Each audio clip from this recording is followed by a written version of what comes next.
فکر کن روزی برسی که به جای هارد و حافظه های فلش، فیلم و عکساتو درون سلول های زنده ذخیره کنی. دی ان ای ما از 4 حرف ATCG تشکیل شده و میتونه حجم عظیمی از داده ها رو در خودش جای بده.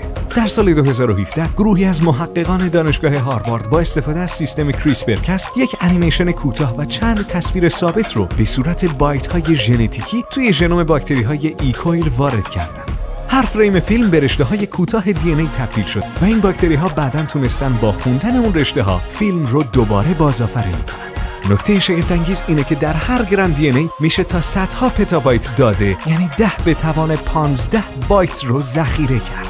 این تکنیک فقط نمایش یک دستاورد علمی نیست، نوید کامپیوترهای زنده و حافظه های بی پایان رو میده. شاید روزی برسه که عکس‌های کودکیت، خاطرات خانوادگیت و حتی اطلاعات پزشکیت همه درون باکتری‌هایی باشن که در یخچال خونت نگهشون می‌داری. یک جهان با حافظه های بی‌مرز.